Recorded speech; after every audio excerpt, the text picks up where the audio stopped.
주님과 같이 내 마음 만지는 분은 없네. 오랜 세월 찾아 난 알았네. 내게 주밖에 없네. 주님과 같이 내 마음 만지는 분은 없네. 오랜 세월 찾아 난 알았네. 내게 주밖에 없네. 주 자비 강같이 들고 주 손길 치료하네.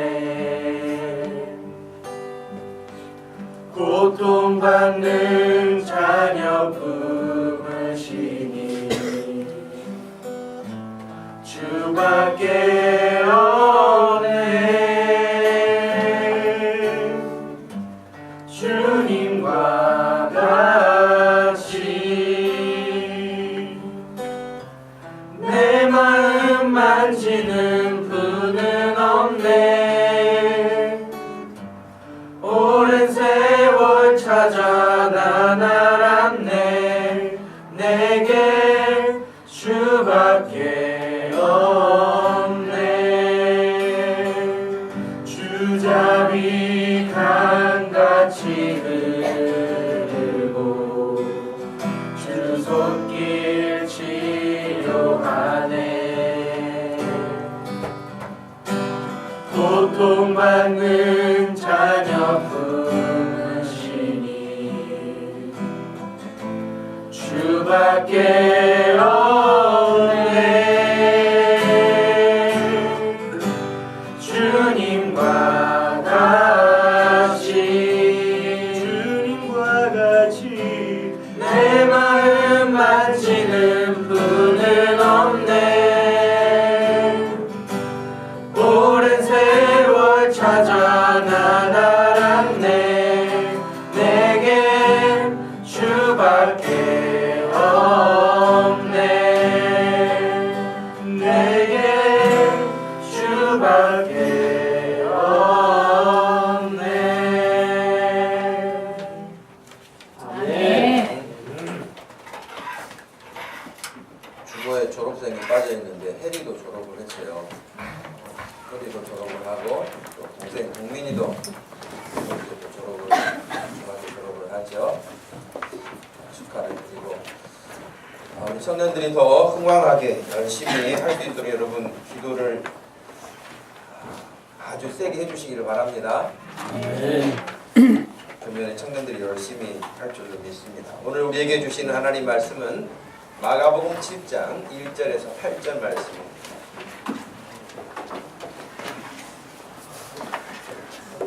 마가복음 7장을 찾으셔서 1절에서 8절 말씀까지 함께 말씀을 읽겠습니다.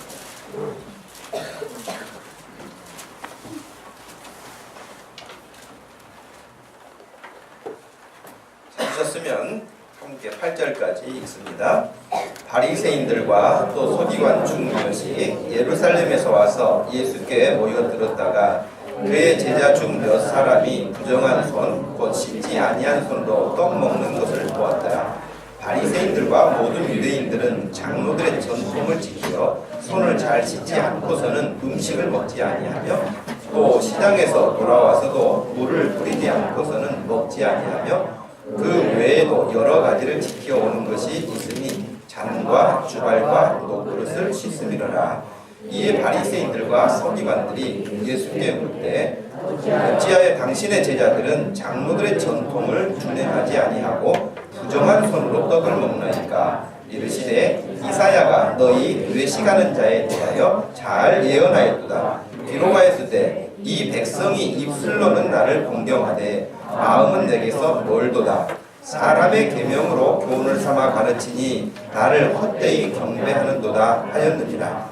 너희가 하나님의 계명은 버리고 사람의 전통을 지키느니라. 아멘. 믿음의 기본을 잘 세워야 한다라는 제목으로 말씀을 전하겠습니다. 소설가 이범선 씨가 쓴 피해자라고 하는 단편들을 모아놓은 소설책이 있습니다. 그 단편 중에 한 장면이 나오는데요. 요한이라고 하는 사람이 등장을 해요. 근데 요한이니까 믿음의 가정이라는 것을 알 수 있죠. 요한의 아버지는 최장로라고 이제 소개가 돼서 등장을 합니다. 이 최장로님은 별명이 있는데 고아의 아버지라고 할 만큼 고아들을 잘 돌보고 또 사랑으로 잘 섬기는 그런 장로님이셔서 고아의 아버지라 그렇게 이름을 받을 만큼이었으니까 인정받은 사람이 있죠.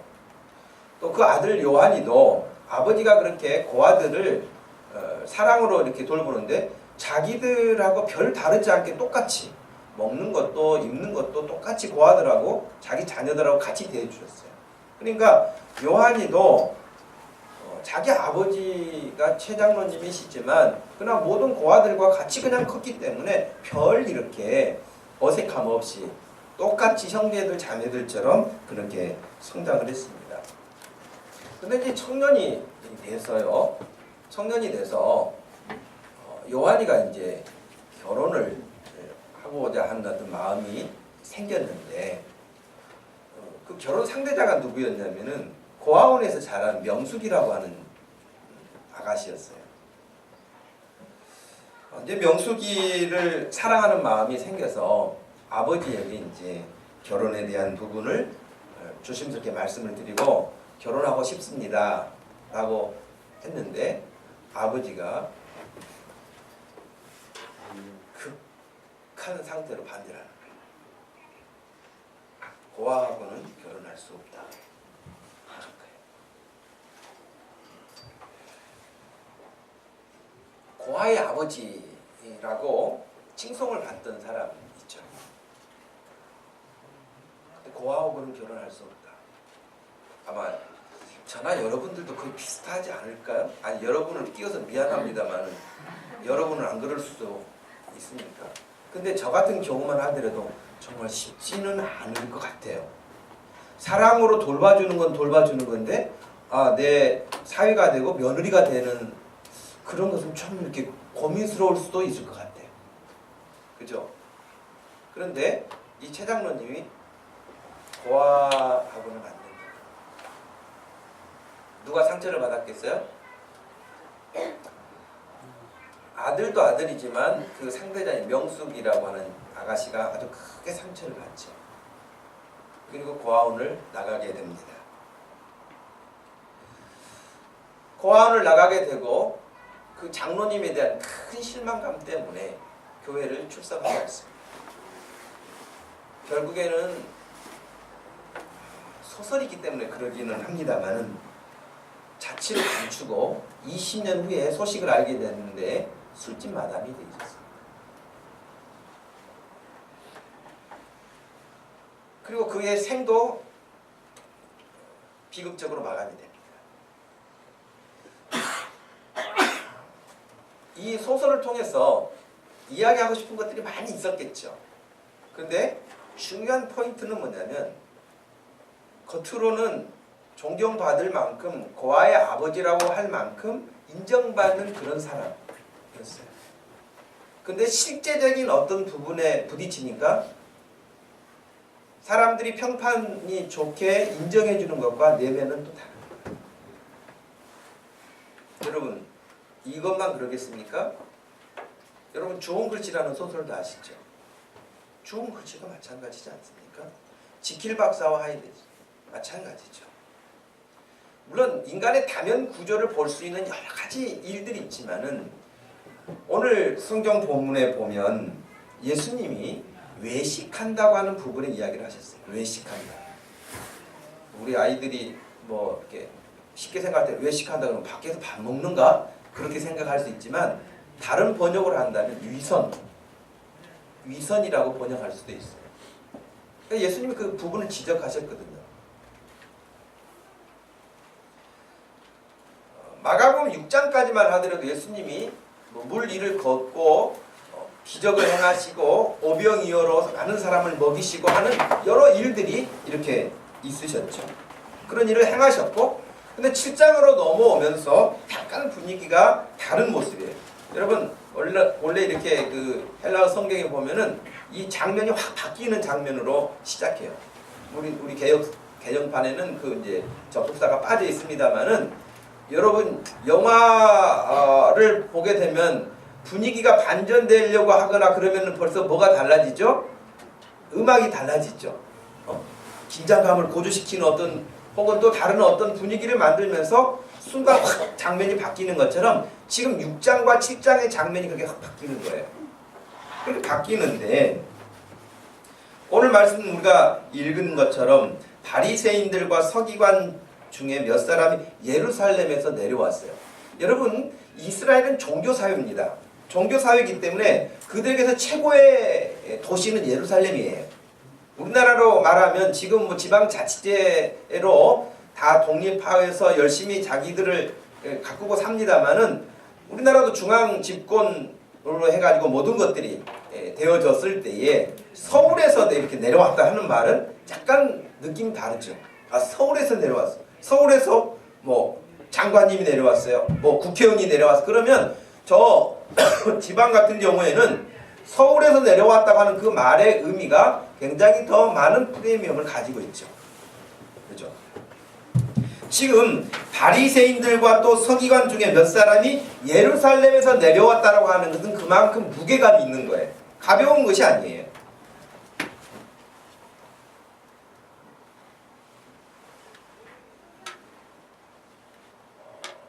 보통 우리가 뭐 상부에서 서울에서 이렇게 고급 공무원이 내려오거나 어떤 일이 하거나 그러면 지방정부에서는 굉장히 그 사람들 극진하게 대접을 하거나 좀 이렇게 섬겨주는 그런 것들이 있죠.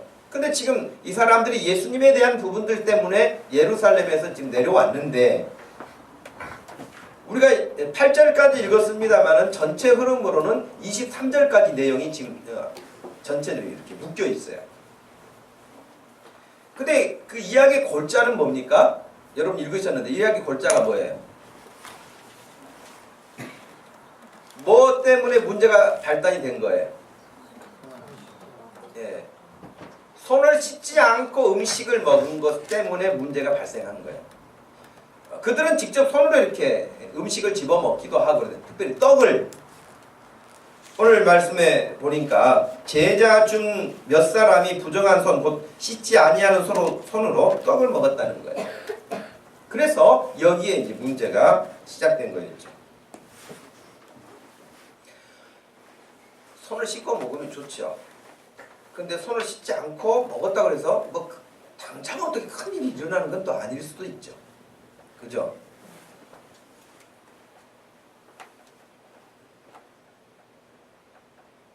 여러분 지금도 동남아 지역에 가면 음식을 우리처럼 젓가락을 혹은 숟가락을 이렇게 쓰지 않고 손으로.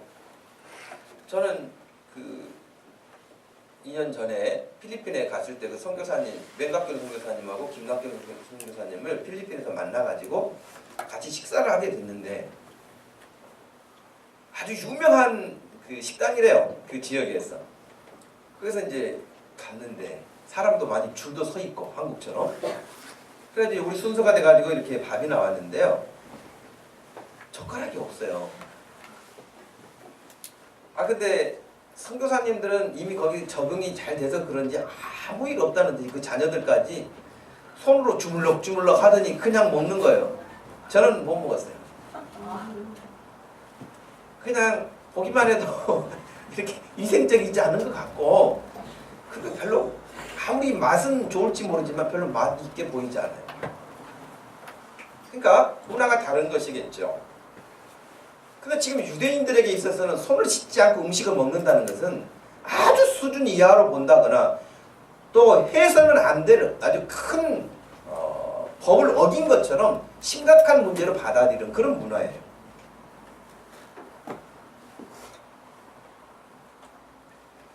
마가는 이 사건을 기록하면서 4절, 5절에 좀 더 구체적으로 설명을 했습니다. 4절, 5절에 보니까요. 그들이 손을 씻지 않고는 음식을 먹는 일이 없었는데 4절 같은 경우 보세요. 시장에서 돌아와서도 물을 뿌리지 않고서는 먹지 않았다. 왜 그랬냐면 시장에는 먼지도 많고 사람도 많이 만나기 때문에 손을 씻는 정도 갖고는 양이 안 찬 거예요. 그래서 머리부터 해서 물을 뿌려요. 그러니까 굉장히 아주 깨끗한 사람들이죠. 그죠? 아주 깨끗한 사람들. 그렇게 할 만큼이라고 지금 기록이 돼 있거든요. 뿐만 아니라 그 외에도 여러 가지를 지켜오는 것이 있는데 잔, 주발, 녹그릇 이것을 누가 그냥 더러운데 먹겠어요. 씻어 놓은 건데도 또 씻어가지고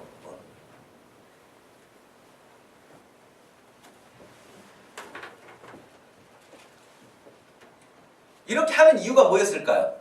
손을 씻고 머리에 물을 뿌리고 몸에 물을 뿌리고 그릇을 또 씻고 그렇게 해서 먹는 이유가 뭘까요? 위생관념이 철저하기 때문일까요? 이유가 있을 거 아닙니까? 이들이 이렇게 하는 이유는 전염병이 심해서 그럴까요? 전통. 제가 초등학교 때 그 선생님이 해주신 이야기가 기억나는데요. 6.25가 끝나고 미국 사람들이 우리나라 사람 밥 먹는 것을 보고 깜짝 놀랐다 그래요. 2번 놀랐다 그래요. 우리나라 사람들이 밥을 먹는 모습을 이렇게 여름에 봤는데 그냥 밥을 그릇에 퍼가지고 오더니 거기다 물을 붓더래. 미국 사람들이 보니까 아니 한국 사람들은 얼마나 깨끗이 먹는가. 물을 부어가지고 밥을 이렇게 또 씻어서 먹더라는 거야. 그들의 눈에 볼 때는.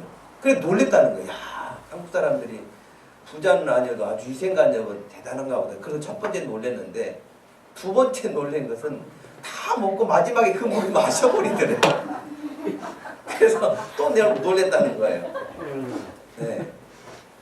그러니까 어떤 사람들이 사는 문화라든가 이런 것들이 다른 것도 있겠지만 유대인들이 이렇게 깨끗하게 손을 씻고 뭐 하는 이런 이유가 어디였을까? 오늘 성경에서 그 답을 찾으려면 5절에 답이 나와 있어요. 5절에 답이 나와 있습니다. 답이 뭘까요? 네.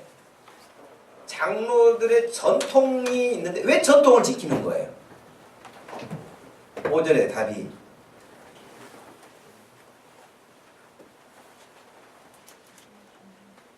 왜 그렇죠? 손을 그렇게 씻는 이유가 뭐죠?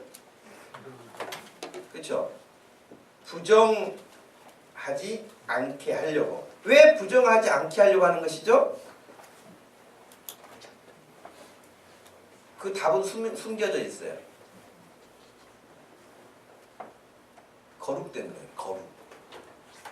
이스라엘 백성들은요 거룩이 생명이에요.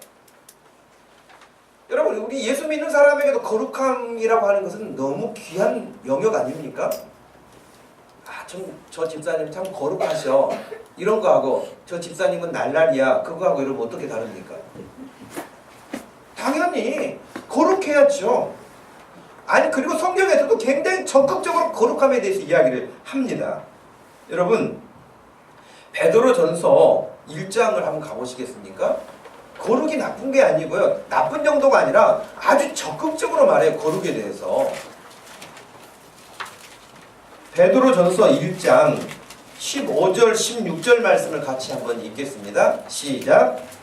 오직 너희를 부르신 거룩한 이처럼 너희도 모든 행실에 거룩한 자가 되라.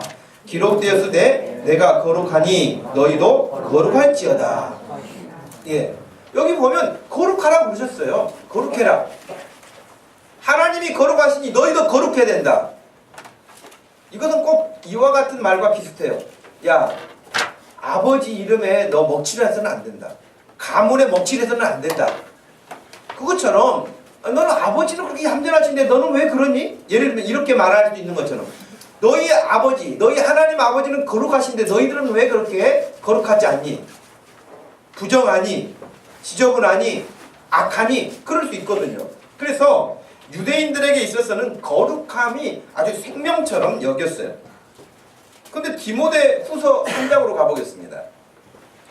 디모데 후서 3장으로 가서 보면 분명히 베드로를 통해서 거룩하신 그 삶을 우리에게 요구했어요. 하나님이 거룩하시니 너희도 거룩하라. 그렇게 요구를 하고 계시는데 디모데 후서 3장 1절과 2절 한번 읽어보겠습니다. 시작. 너희는 이것을 알라. 말세에 고통하는 때가 이르러 사람들이 자기를 사랑하며 돈을 사랑하며 자랑하며 교만하며 비방하며 부모를 거역하며 감사하지 아니하며 거룩하지 않는다. 말세의 특징 가운데 하나가 뭐냐면 거룩하지 않아요. 거룩함이라고 하는 것은 마치 또 다른 영역인 것처럼 생각하고 아예 거룩이라고 하는 단어가 우리 일상생활에 사라지는 거죠. 그냥 종교적인 언어 정도로만 거룩을 생각해. 이게 말세의 특징이라고 그랬어요. 하나님은 우리에게 거룩하라 말씀하셨는데 말세의 특징 가운데는 거룩하지 않다는 거예요.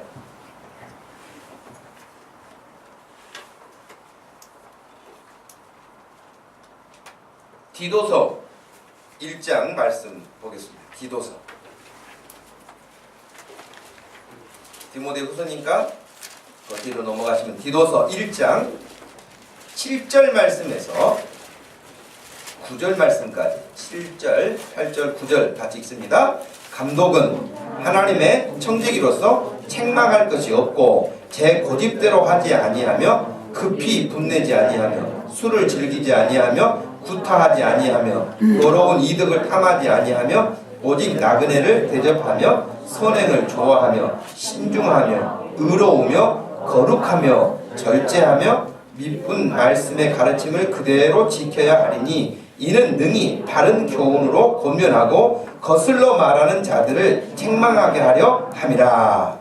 여기 감독이라고 하는 이 직분은 목회자이기도 하고 교회의 또 중요한 직분자이기도 합니다. 그러니까 교회의 귀한 일들을 맡아서 감당하려면 하나님의 청지기로서 그 감독 혹은 집사, 장로, 권사만이 아니고 모든 성도가 마찬가지인데 제 고집대로 하지 않고 급히 분내지 않고 술을 즐기지 않고 구타하지 않고 이런 등등 하면서 또 나오는 것이 거룩하며 나왔어요.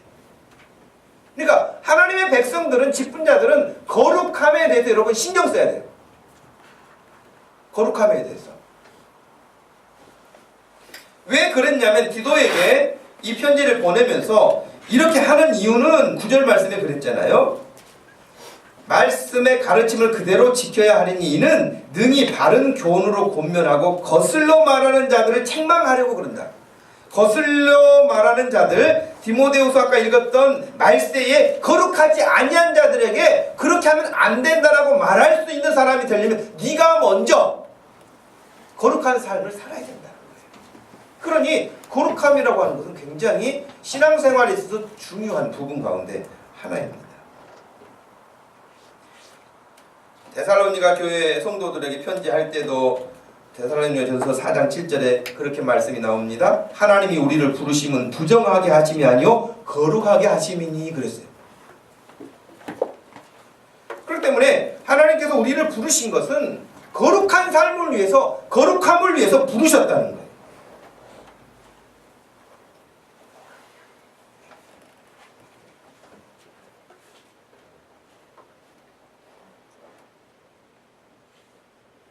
사도 바울이 고린도 교회 성도들에게 편지할 때도요 이런 내용을 전했죠. 너희는 너희가 하나님의 성전인 것과 하나님의 성령이 너희 안에 계시는 것을 알지 못하느냐. 그러면서 누구든지 하나님의 성전을 더럽히면 하나님이 그 사람을 멸하시리라. 하나님의 성전은 거룩하니 너희도 그러하니라. 여러분 이 시대에 거룩함을 망각하거나 거룩함을 가볍게 여기거나 거룩함을 별것 아닌 것처럼 생각하는 경향들이 있는데 오늘 분명히 고린도전서 3장 17절 말씀에서는 누구든지 하나님의 성전을 더럽히면 하나님이 그 사람을 멸하실 것이다. 무서운 말씀이에요. 더 나아가서 하나님의 성전은 거룩하니 우리가 성전이라고 말씀하시면서 하나님의 성전은 거룩하니 너희도 그렇게 거룩해야 된다. 그러면 지금 바리새인들과 서기관들이 거룩함, 부정함을 하지 않도록 하기 위해서 더럽히지 않도록 거룩함을 위해서 그렇게 정결하게 씻고 하는 것은 나쁜 게 아니잖아요. 좋은 거잖아요.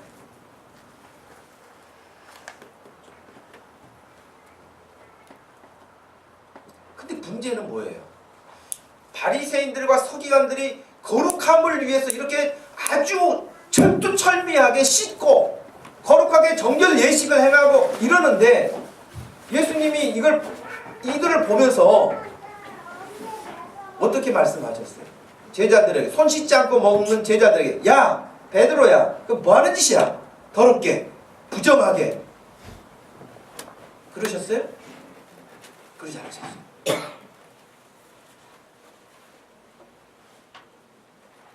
그리고 부정하게 왜 씻지 않고 먹느냐라고 문제 제기를 했던 바리새인들과 서기관들을 향해서 오히려 예수님이 야단을 하시네. 아니 손 안 씻고 먹은 제자들에게 책망을 하시고 너희들 왜 그러느냐라고 야단을 치셔야 할 상황인데 손을 안 씻고 먹은 제자들은 아무 야단도 안 치시고 그렇게 해야 된다고 깨끗하게 해야 된다고 하고 있는 이 사람들을 향해서는 예수님이 책망을 하셨어요. 뭘 책망을 하셨습니까?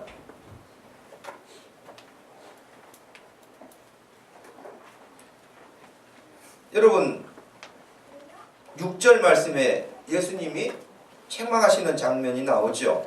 이사야가 너희 외식하는 자에 대하여 잘 예언하였도다. 기록되었을 때 이 백성이 입술로는 나를 공경하지만 마음은 내게서 멀다. 사람의 계명으로 교훈을 삼아 가르치니 나를 헛되이 경배한다. 너희가 하나님의 계명은 버리고 사람의 전통은 지킨다. 좀 완전히 다른 모습이죠. 여기서 여러분 우리가 좀 긴장해야 될 부분이 있어요. 왜냐하면 여러분 우리도 신앙생활을 어떻게 하기가 쉽습니까? 바리새인들과 서기관들이 하는 것처럼 하기 쉽지 않습니까? 아니 그것이 나쁜 게 아니니까요. 근데 문제는 뭐냐면 그렇게 했던 그들을 향해서 예수님이 칭찬도 안 하시고 인정도 안 하시고 오히려 강력하게 책망하실 거예요. 그러면 우리는 어떤 모습이겠어요? 우리가 바리새인이나 서기관과 같은 모습일 수도 있어서 우리도 책망받을 수도 있고요. 아니 우리는 아예 바리새인과 서기관들하고는 비교도 못할 만큼 못하니까 더 크게 책망받을 수도 있고요. 또 반대일 수도 있거든요. 칭찬받을 수도 있고 인정받을 수도 있거든요.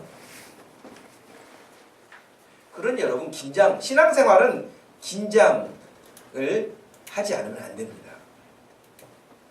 하나님이 주시는 은혜와 평강이 있지만 늘 깨어있지 않으면 안 되는 이유가 바로 그런 것입니다.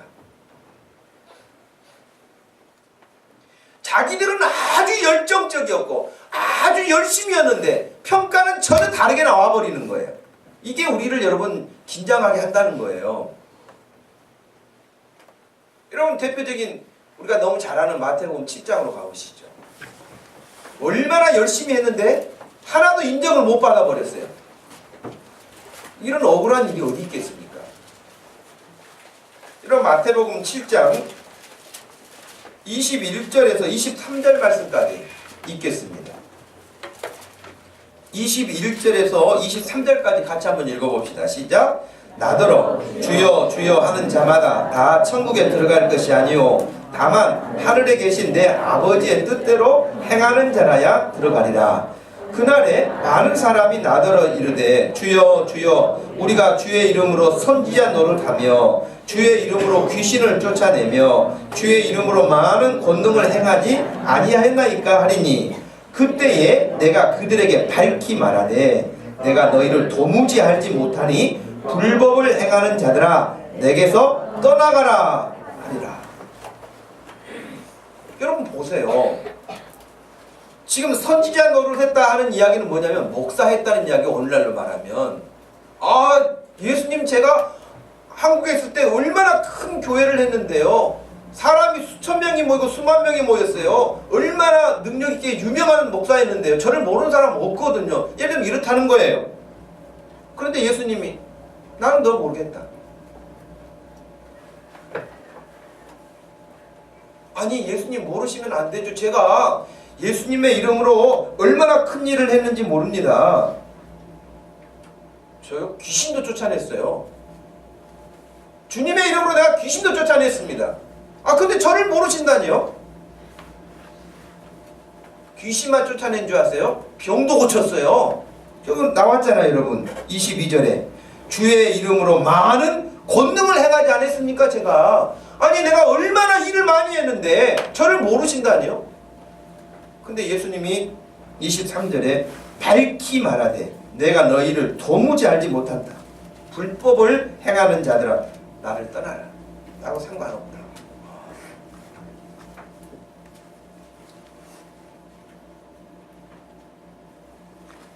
그러니 여러분 긴장해야 됩니다. 신앙생활 긴장하십시오. 이런 식의 예를 들려면 너무나 많은 성경의 예가 있어요. 구약 성경에서도요. 말라기서에 보면 이사야서에 보면 어떤 장면이 나오냐면 하나님께 제사 드린다. 여러분처럼 예배 드린다고 와요. 올 때 그냥 온 줄 아세요? 그냥 오는 사람 아무도 없어요. 재물을 가지고 와요. 제사 드리려고. 그래서 하나님께 제사를 지낸다는 거예요. 여러분처럼 예배를 드린다고 왔어요. 근데 하나님이 뭐라고 말씀하시냐면 야 가라.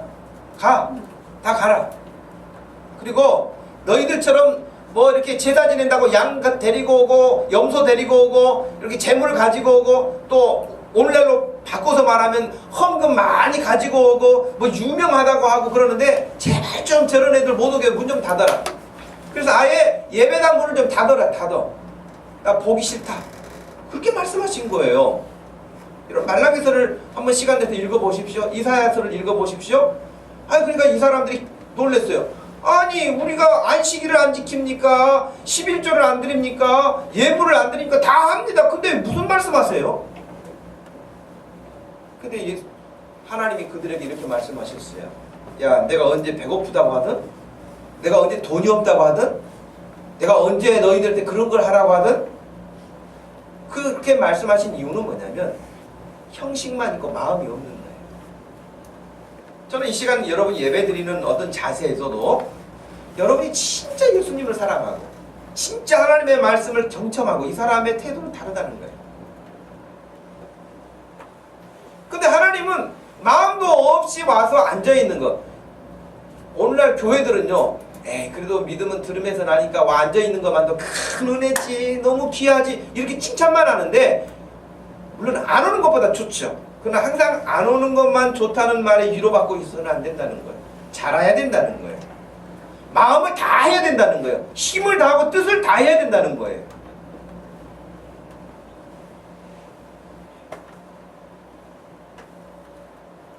그래서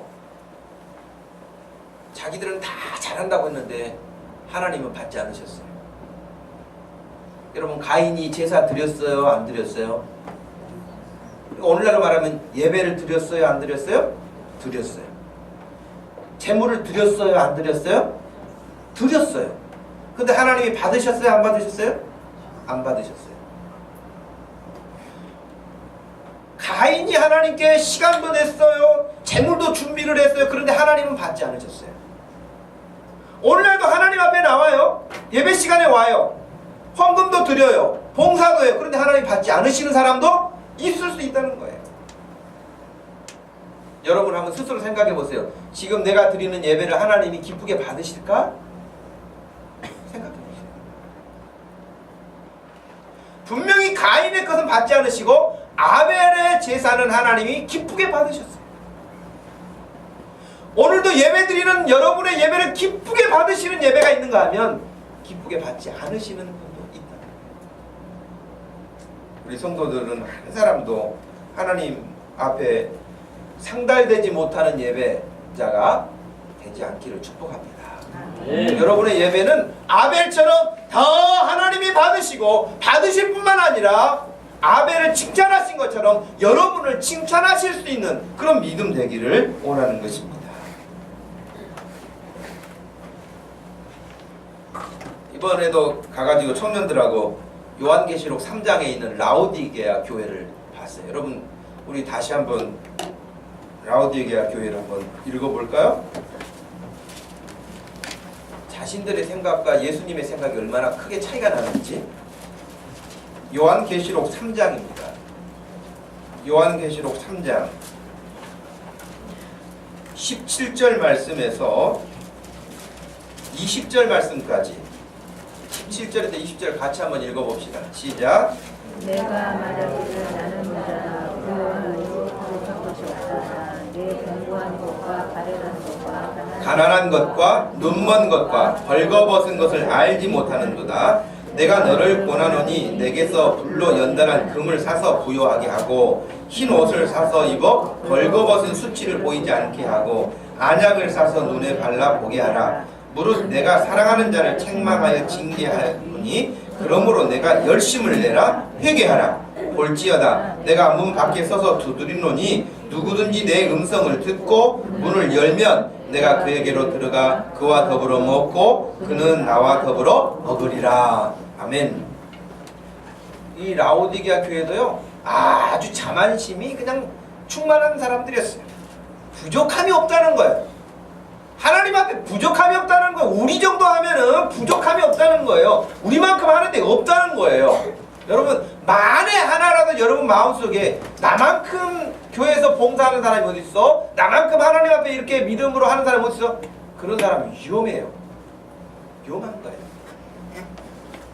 여러분 찬송가 가운데 찬송을 우리가 하나님께 드리잖아요.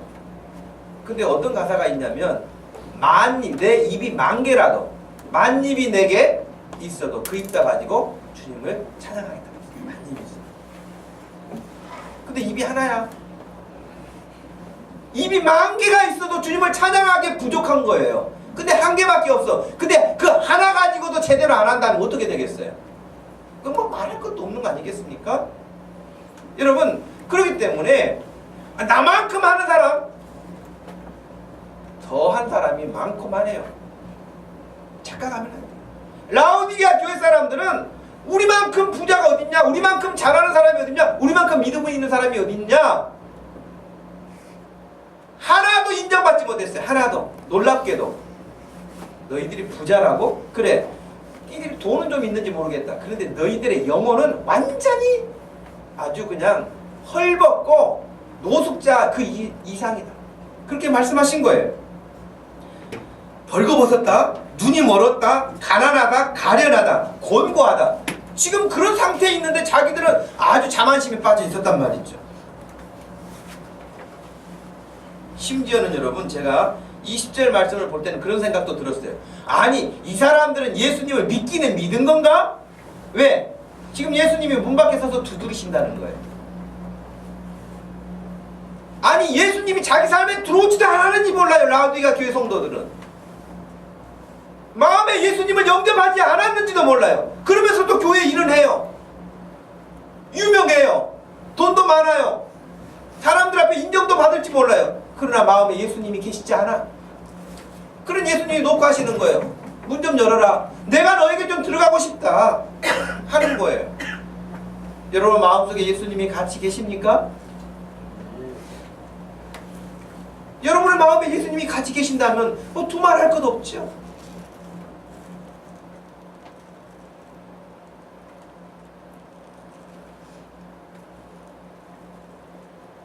착각하는 부분 한 가지만 더 찾아보도록 하겠어요. 누가복음 21장 가보겠습니다. 착각하는 것을 지금 제가 말씀을 드리고 있는 거예요. 그렇게 깨끗하게 손을 씻고 거룩하게 하고 그러는데 왜 주님으로부터 인정받지 못했을까 하는 것이에요. 그런데 누가복음 21장 1절 말씀에서 4절 말씀을 같이 한번 읽어보겠습니다. 누가복음 21장 1절에서 4절입니다. 시작. 예수께서 눈을 들어 부자들이 헌금함에 헌금 넣는 것을 보시고 또 어떤 가난한 과부가 2렙돈 넣는 것을 보시고 이르시되 내가 참으로 너희에게 말하노니 이 가난한 과부가 다른 모든 사람보다 많이 넣었도다. 저들은 그 풍족한 중에서 헌금을 넣었거니와 이 과부는 그 가난한 중에서 자기가 가지고 있는 생활비 전부를 넣었느니라 하시니라. 아멘. 1절에 누가 헌금하는 걸 보셨어요? 부자들이 헌금함에 넣는데 적게 했겠어요? 많이 했겠어요? 많이 했습니다. 많이 했을 거예요. 이 가난한 과부는 헌금을 많이 했을까요? 적게 했을까요?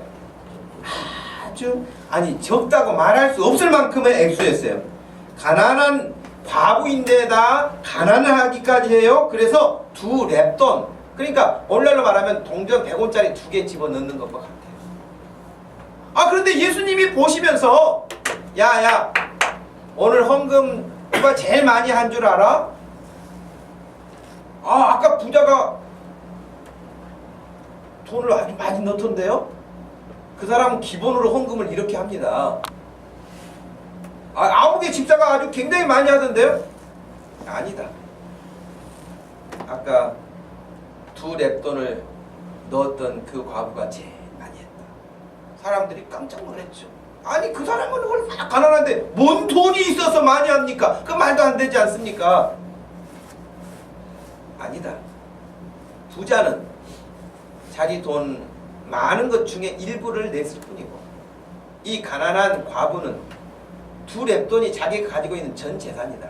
근데 그걸 냈으니 이 과부가 제일 많이 한 거라.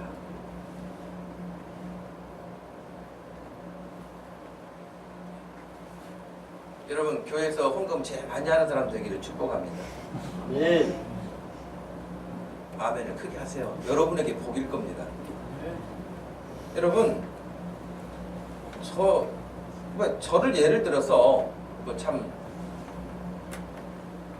미안하기도 하지만 여러분 1년에 저희가 하나님께 헌금을 어떻게 할까 생각을 해보면 계획도 세우고 결산을 내서 보면 그래요. 여러분 11조는 다 당연히 하시죠. 11조 안 하시는 분들 11조는 하나님께 기본으로 드리는 청지기가 해야 될 가장 기본적인 헌금입니다. 11조는 내가 많고 적고를 떠나서 해야 되는 것이죠. 근데 저는 1년간 결산을 해보면 저는 제 수입의 4분의 1을 드리는 것 같아요. 제 수입에. 여러분들도 한번 생각해보세요. 여러분의 1년 연봉에 몇 분의 몇을 하나님께 드리는가 한번 생각을 해보세요. 그럼 저는 액수가 제가 뭐 수억을 하나님께 헌금을 하고 그런 사람이 아니에요. 근데 저는 하나님 앞에 갔을 때 이 과부처럼 헌금 많이 했다고 칭찬받을 거라고 나는 생각해요. 배 아프신 거 아멘. 여러분 저는 그렇게 생각합니다. 제가 수억을 드릴 수는 없어요. 그러나 제가 가지고 있는 형편에 저는 적게 드린다고 생각하지 않습니다. 좀 더 많이 드리려고 하고 더 드리려고 하지 적게 드리려고 하지는 않습니다. 여러분 하나님 앞에 여러분이 다른 사람보다 액수를 좀 많이 드린 것 같다고 그것이 많이 한 거라고 생각해서는 안 됩니다. 여러분 예수님이 평가하신 것처럼 부자가 많이 했다고 말씀하시지 않고 과부가 많이 했다고 하는 것처럼 여러분이 하나님 앞에서 평가받고 인정받을 수 있는 것은 다르다는 것이에요. 자, 그렇다면 다시 오늘 본론으로 돌아와서 이 바리새인들과 서기관들이 거룩함을 위해서 부정하지 않기 위해서 손을 씻기 시작하고 머리에 물을 뿌리기 시작하고 그릇을 씻고 다 했단 말이에요. 그런데 주님으로부터 인정을 못 받아버린 거예요. 인정을 못 받는 정도가 아니라 야단을 맞았는데 이 외식하는 위선자들아 이렇게 말씀하신 거예요. 그래 얼마나 당황스럽고 속이 뒤틀리겠어요.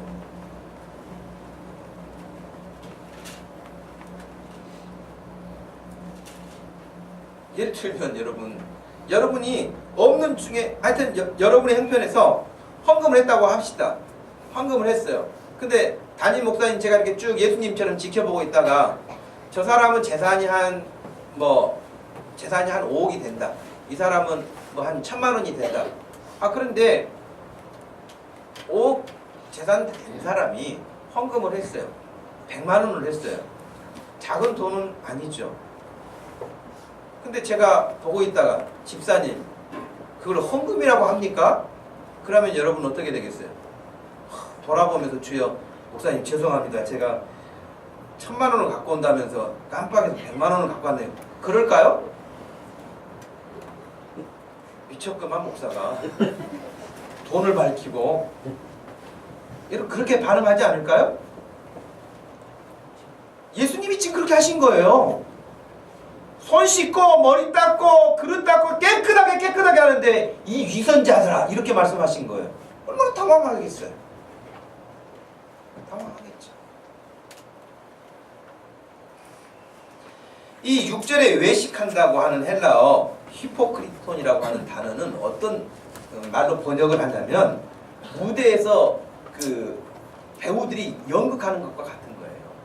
내가 부자 역할을 맡으면 부자 역을 하고 가난한 자를 맡으면 가난한 자 역할을 하는 그 역할, 연극한다는 뜻이에요. 외식한다는 거.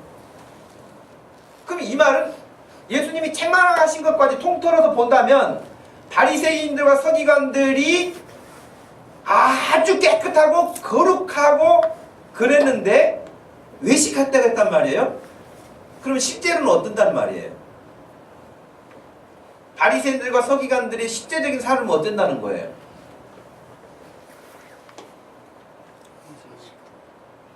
아무 말 않고 중간이라도 가자 그런 거예요? 여러분 외식한다고 지금 말씀하셨으니까 그들이 지금 굉장히 거룩해 겉으로요. 제가 안 봤어도 아마 옷도 그냥 팍 다려입고 그냥 쫙 아마 그랬을 거예요. 그런데 그들이 거룩해요? 거룩하지 않아요? 거룩하지 않다는 거예요. 거룩하지 않다. 겉은 너무 멀쩡하고 너무 깨끗하고 너무 거룩하고 그런데 속은 거룩하지 않다는 거예요. 그래서 외식하다고 말하신 거예요.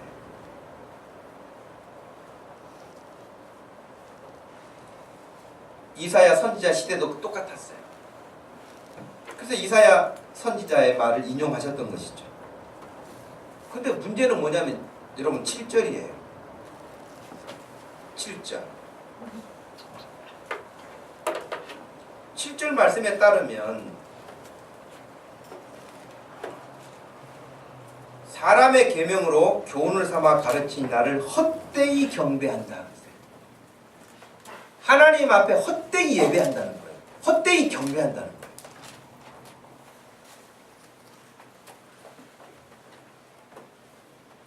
이사야의 말씀을 인용했던 6절 말씀에서도 입술은 입만 열면 하나님을 찬양하고 하나님께 영광이라는 거예요. 그런데 마음은 내게서 멀다는 거예요.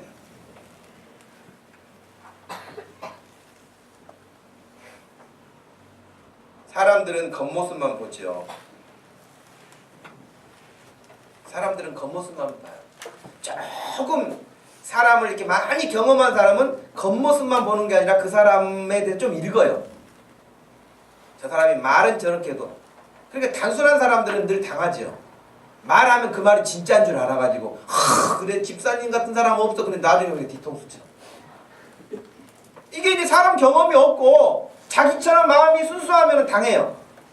근데 아주 세상에 약한 사람들은 집사님 오늘 헤어스타일이 최고야 뭐 어때 그래도 그 말 잘 안 믿어요.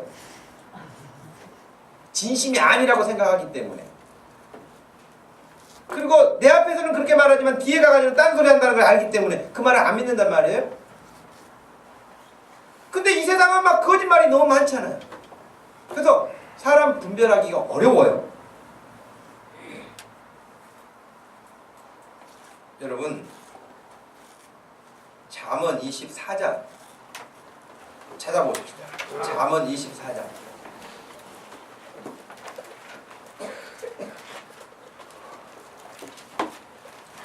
성경책 없는 분들은 꼭 구입하셔서 가지고 다니시기 바랍니다. 네.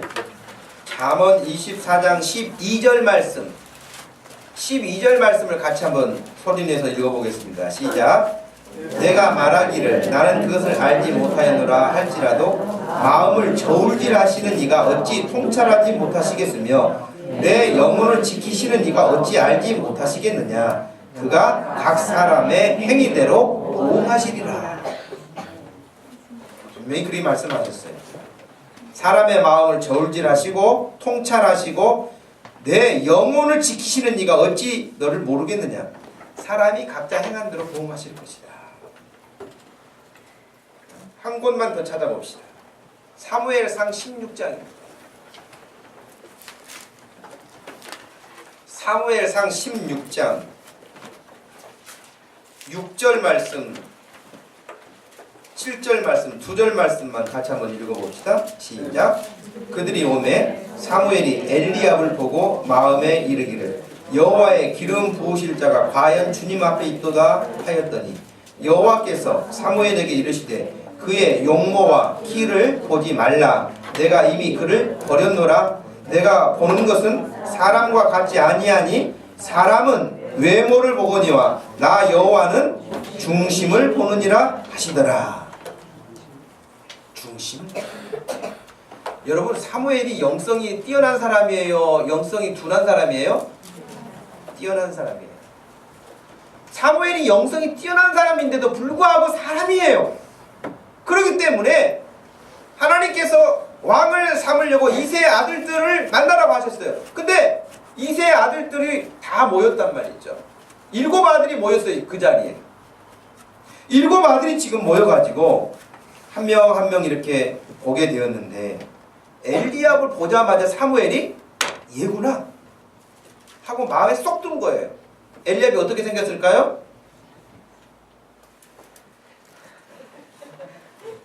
사람의 외모를 봤단 말이죠. 사무엘이 보니까 아주 키도 건장하고 아주 조각미남이야.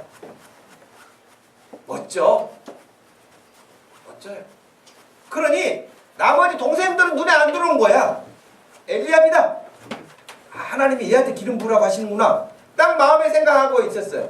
근데 하나님이 아니야. 그러니까 이상하네. 분명히 내가 봤을 때는 얘인데. 그래도 둘째, 셋째 다 지나갔어요. 7째까지 다 지나갔어요. 근데 하나님이 6째야 이렇게 말씀하지 않는 거예요. 7째까지 다 지나갔는데. 그래서 사무엘이 이세에게 물어봤죠. 아들이 다 왔니? 그랬더니 이세가 아니 하나가 있기는 있는데, 이렇게 말할 때는 여러분 주로 어떤 애입니까? 좀 덜 떨어지네요. 하나 있기는 했는데 걔는 뭐 이런 자리에 올 정도는 아니고요. 지금 형들 다 오는 바람에 저기서 양 지키고 있거든요. 여러분 다윗상을 보면은 굉장히 멋있게 여러분 조각해놨잖아요. 실제로는 제가 봤을 때 좀 덜 할 거예요. 그거보다는. 근데 사무엘이 아니야. 걔도 오라 그래라. 제일 막둥이가 온 거예요. 막내가 왔더니 하나님께서 얘다 하시는 거예요. 그리고 말씀하신 것이죠. 여러분, 너는 외모를 보지 사람들은 외모를 본다. 근데 나 여호와는 중심이다. 그러니 제가 여러분 예배 드리는 거, 여러분 예배가 진짜 하나님 앞에 연락되려면 어떻게 되는 줄 아세요? 여러분이 일주일을 잘 살고 와야 돼요. 일주일은 엉터리로 살고 여기 와가지고는 아주 거룩하고, 그래도 목소리도 그냥 거룩한 척, 기도 많이 한 척, 집사님 잘 계셨죠? 이러면서 기도 많이 한 척. 그래서 여러분 옛날에 목사님들 가운데 부흥사 가운데 그 홀리 보이스라는 게 있어요. 홀리 보이스, 거룩한 목소리. 할렐루야. 그 여러분 일주일은 그냥 망나니처럼 살고 주일날 와가지고 그럴듯하게 그건 사람은 속을 수 있죠. 우리 교회 집사님 중에 기도대장 아무개 집사님이야. 목소리가 항상 허스키해. 기도를 많이 해가지고 그렇게 말할 수 있어요. 근데 하나님은 전혀 다른 평가를 내리실 수 있어요. 중심을 보신다.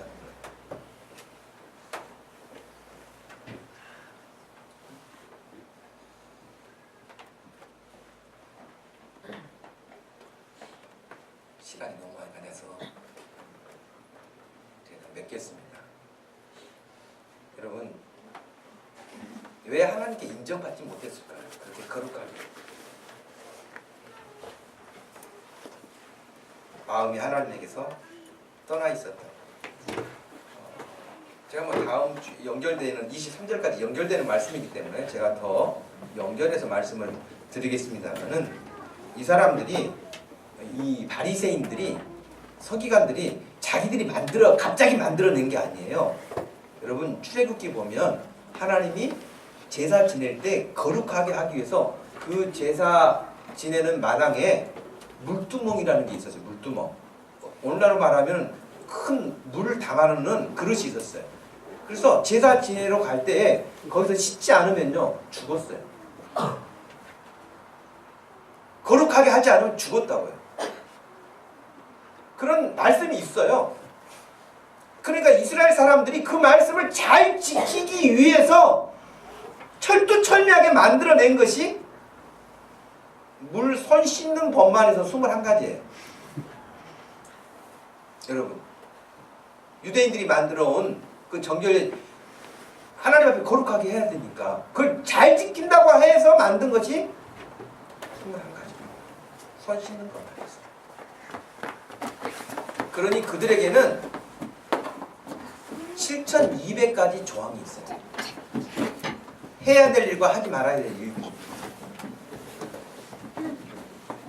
어찌됐든 오늘 손을 씻지 않고 먹는다고 지적했던 그 바리새인들과 서기관들이 오히려 예수님으로부터 지적을 당했어요.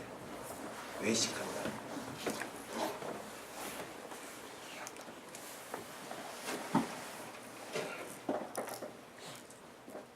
오래전 독일의 어느 마을에 자기 아버지에 대해서 굉장히 자랑스럽고 자긍심을 가진 유대인 소년이 하나 있었습니다. 물론 유태교 신앙을 가지고 살았지. 그의 부모는 유태인들의 열성적인 신앙생활, 여러분 잘 아시는 것처럼 그 부모도 철저하게 유태교의 열성적인 사람이었습니다. 안식이 되면 뭐 틀림없이 하나님 앞에 가서 예배하는 일을 빠지지 않는 사람이었습니다. 회당에 들어가서 11조 예물을 드리고 경건한 신앙생활을 하고 자녀들에게도 그렇게 하라고 철두철미하게 가르치는 그런 아버지셨습니다. 그런데 이 소년이 10살이 되던 해에 다른 지역으로 이사를 가게 됐습니다. 다른 지역으로 이사를 가게 되었는데 그 지역에 유대인들이 자기 가족밖에 없는 거예요. 유대인들은요, 회당을 만들려면 최소한 남자 10명이 있어야 돼요. 그래야 회당을 하나 만들어요. 그런데 자기들만 있는 거예요. 근데 그 교회에, 지역에 유대인 회당은 없는데 교회가 딱 하나 있었는데 무슨 교회였냐면 루터 교회였어요. 그러니까 유태교였는데 자기는 루터 교회를 나가게 된 것이죠. 그랬더니 루터 교회로 갔더니 지금까지 유태교로 철저하게 살아왔던 아버지셨는데 갑자기 그 다음 날부터 유태교를 버려버리고 루터교의 모습으로 요청을 했고 살기 시작한 거예요. 그러니까 이제 아들이 물어봤어요. 아빠, 우리는 유태교인데 유태교가 없기는 한다고 하지만 근데 갑자기 루터교로 확 바꿔가지고 그렇게 하세요. 물어봤어요. 그때 아버지가 하는 말이, 야, 여기 와서 살려면 루터교처럼 해야 우리 사업에 다 도움이 된다. 이렇게 한 거예요. 요즘 사람들이 큰 교회 다니는 사람들의 심리 가운데도 그런 것도 있잖아요. 일단 내가 이 큰 교회 가야 성도들이, 고객들이 많겠다는 다 생각을 가지고 있는 것처럼 그렇다고요. 이 소년이 아버지에 대해서 그렇게 자랑스러웠는데 아버지의 이런 모습에 크게 실망합니다. 실망할 뿐만 아니라 그 실망은 점점 신앙에 대한 의심으로 변하게 되었고 그의 인생에서 신앙을 떠나게 됩니다. 그래서 그는 독일을 떠나 영국으로 건너가서 날마다 영국의 대형 박물관에 앉아 헤겔의 철학을 연구하게 되었고 1875년에 자기의 사상을 총정리해서 법철학 비판이라는 책을 썼어요. 그 책의 내용은 첫째, 하나님의 존재를 부인하면서 시작합니다. 둘째, 인간의 양심도 부정합니다.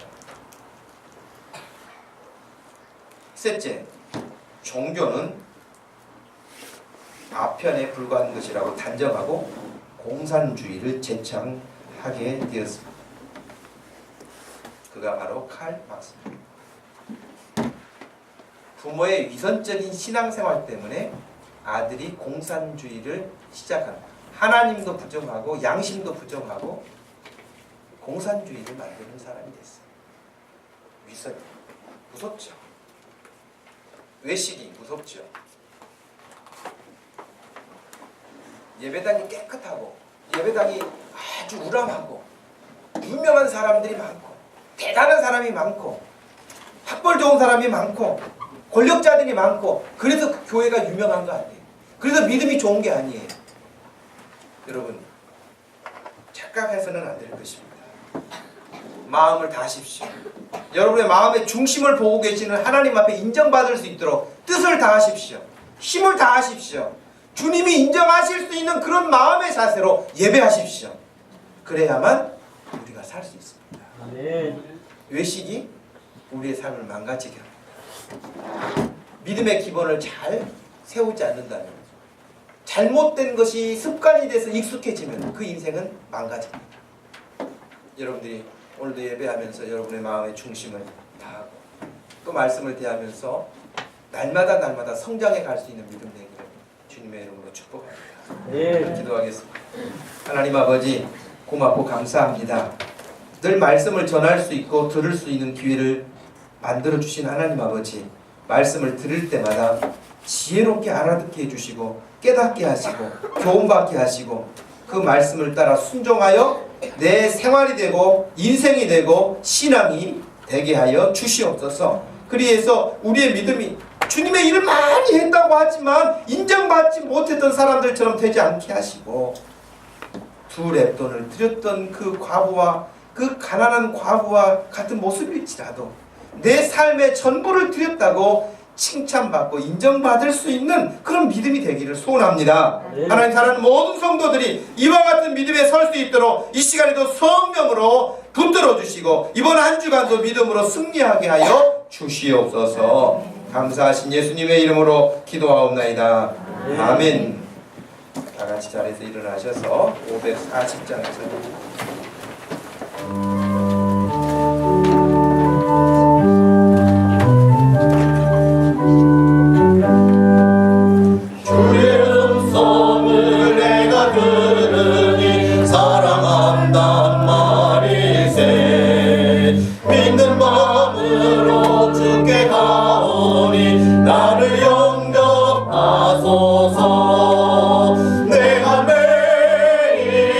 십자가 앞에 더 가까이 가오니 그새 주의 흘린 보배 피로써 나를 정케 하소서. 주여 넓으신 은혜 베푸사 나를 받아주시고 나의 품은 뜻 주의 뜻같이 되게 하여 주소서. 내가 매일 십자가 앞에 더 가까이 가오니 그새 주의 흘린 보배 피로써 나를 정케 하소서. 주의 보좌로 나갈 때에 어찌하니 기쁠까. 주의 얼굴을 항상 배우니 더욱 친근합니다. 내가 매일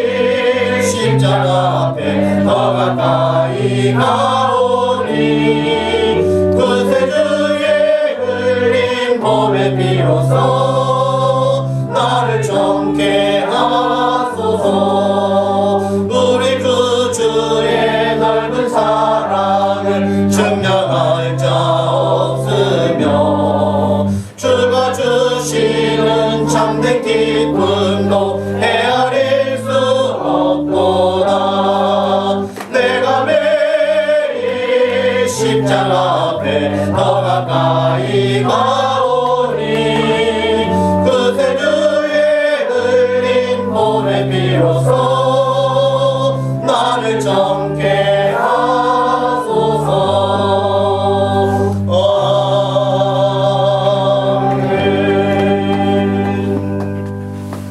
지금은 우리 주 예수 그리스도의 구속의 은혜와 우리 하나님 아버지의 변함없으신 큰 사랑과 성령 하나님의 위로 교통하심이 외식하는 자가 아니라 마음을 다하고 뜻을 다하고 힘을 다하여 하나님을 경배하고 섬김으로 칭찬받고 인정받는 복된 믿음으로 살기를 소원하는 사랑하는 모든 성도들 머리머리 위에 지금부터 영원토록 함께 계실지어다. 아멘.